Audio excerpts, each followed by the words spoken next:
അഭിനേതാക്കളുടെ സംഘടന അമ്മയുടെ ജനറൽ ബോഡിക്ക് ഒരാഴ്ച മാത്രം ശേഷിക്കെ വാർഷിക റിപ്പോർട്ട് പോലും പൂർത്തിയാക്കാത്ത എക്സിക്യൂട്ടീവ്. ജനറൽ ബോഡിക്ക് 21 ദിവസം മുമ്പ് അംഗങ്ങൾക്ക് വാർഷിക റിപ്പോർട്ട് നൽകണമെന്നാണ് ബൈലോ.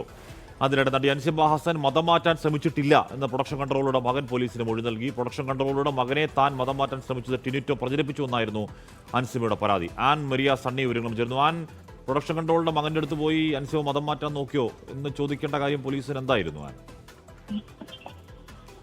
ഈ ടിനി ടോമിനെതിരെ അൻസിബ നൽകിയിരിക്കുന്ന പരാതി, അതായത് ആദ്യം ഇൻഫോ പാർക്ക് പോലീസ് സ്റ്റേഷൻ നൽകുന്നത് പിന്നീട് കടവന്ത്ര പോലീസിലേക്ക് കൈമാറുന്നു. അങ്ങനെയാണ് കടവന്ത്ര പോലീസ് കഴിഞ്ഞ ദിവസം അൻസിബയെ വിളിച്ചു വരുത്തുകയും മൊഴി രേഖപ്പെടുത്തുകയും ചെയ്തത്. ഈ മൊഴിയിലും അൻസിബയുടെ പരാതിയിലും പറഞ്ഞിരിക്കുന്ന ഒരു പ്രധാനപ്പെട്ട കാര്യം എന്ന് പറയുന്നത് അൻസിബ മതം മാറ്റാൻ ശ്രമിച്ചിട്ടുണ്ട് എന്ന് ടിനി പലതവണയായിട്ട് പറഞ്ഞു നടക്കുന്നു എന്നുള്ളതായിരുന്നു. അതായത് പ്രൊഡക്ഷൻ കൺട്രോളറുടെ മകനെ ഈ മതം മാറ്റാൻ വേണ്ടിയിട്ട് അൻസിബ ശ്രമിക്കുന്നു എന്നായിരുന്നു ആ പരാതിയിലെ ഏറ്റവും പ്രധാനപ്പെട്ട കാര്യം എന്ന് പറയുന്നത്.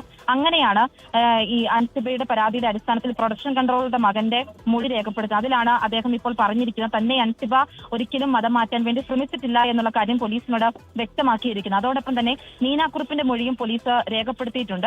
നീനാക്കുറുപ്പും തനിക്ക് പറയാനുള്ള കാര്യങ്ങളെല്ലാം അതിലും വ്യക്തമാക്കിയിട്ടുണ്ട്. നീനാക്കുറുപ്പിന്റെ പേരും അതിൽ അൻസിബ പരാതിയിൽ പരാമർശിച്ചിരുന്നു. ടിനിറ്റോം പലതവണയായിട്ട്, അതായത് അമ്മയുടെ കുടുംബ മേളക്കിടയിൽ അടക്കം നീനാക്കുറുപ്പിനെ പരസ്യമായിട്ട് അധിക്ഷേപിക്കുന്ന രീതിയിലൊക്കെ ടിനിറ്റോം സംസാരിച്ചിരുന്നു എന്നും ആ പരാതിയിൽ പറയുന്നു. അങ്ങനെയാണ് ഇവർ രണ്ടുപേരുടെയും മൊഴി രേഖപ്പെടുത്തിയിരിക്കുന്നത്. മറ്റൊരു പ്രധാനപ്പെട്ട കാര്യം കൂടി പറയാനുള്ളത് ഹാഷ്മി, ഇനി 21-ാം തീയതിയാണ് ജനറൽ ബോഡി യോഗം ചേരാൻ വേണ്ടി തീരുമാനിക്കുന്നത്. ഏകദേശം ഒരാഴ്ച മാത്രമാണ് സമയമുള്ളൂ. സാധാരണ നിലയിൽ ഈ ജനറൽ ബോഡി യോഗങ്ങൾ ഏത് സംഘടനയാണെങ്കിൽ പോലും ഇത്തരത്തിലുള്ള യോഗങ്ങൾ ചേരുന്നതിന് മുൻപ് 21 ദിവസങ്ങൾക്ക് മുൻപ് അതിന്റെ ഒരു വാർഷിക റിപ്പോർട്ട് തയ്യാറാക്കി ആ സംഘടനയിലുള്ള അംഗങ്ങൾക്ക് കൈമാറണം എന്നുള്ളതാണ് നിയമം. അമ്മയുടെ ബൈലോയിലും അത് തന്നെയാണ് പറയുന്നത്. പക്ഷേ ഈ രീതിയിൽ ഇതുവരെയും ഒരു വാർഷിക റിപ്പോർട്ട് അതിനകത്ത് രേഖപ്പെടുത്തിയിട്ടില്ല, അംഗങ്ങൾക്ക് കൈമാറിയിട്ടുമില്ല. അതിൽ വരവ് ചെലവ് കണക്കുകളുടെ സംബന്ധിച്ചുള്ള ഒരു ആശയക്കുഴപ്പം തന്നെയാണ് ഈ വാർഷിക റിപ്പോർട്ട് തയ്യാറാക്കാൻ വേണ്ടിയിട്ട് വൈകുന്നതും. അതിൽ ഈ ട്രഷറർ ആയിട്ടുള്ള ഉണ്ണി ശിവപാലിനെ നിർബന്ധിത അവധിയിലേക്ക് മാറ്റിയിട്ടുണ്ടായിരുന്നു. അദ്ദേഹം ഉണ്ടെങ്കിൽ മാത്രമാണ് ഈ കഴിഞ്ഞ തവണത്തെ ഈ വരവ് ചെലവ് കണക്കുകളുമായി ബന്ധപ്പെട്ടിട്ടുള്ള കൃത്യമായിട്ടുള്ള ഒരു വിവരം അത് സംഘടനയ്ക്ക് ലഭിക്കുകയുള്ളൂ. അങ്ങനെയാണ് വാർഷിക റിപ്പോർട്ട് തയ്യാറാക്കാൻ വേണ്ടിയിട്ട് സാധിക്കുകയുള്ളൂ.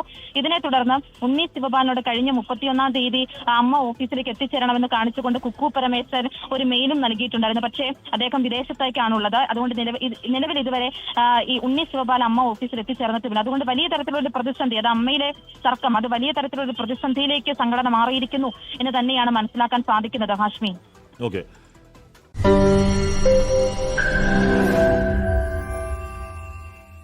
ലോകത്തെവിടെയായാലും ഏത് സമയത്തും 24 വാർത്തകളും ഓഗ്മെന്റഡ് റിയാലിറ്റി പാക്കേജുകളും എക്സ്പ്ലെയിനറുകളും വിശദമായി കാണാൻ ഞങ്ങളുടെ യൂട്യൂബ് ചാനൽ നിങ്ങൾക്ക് സബ്സ്ക്രൈബ് ചെയ്യാം.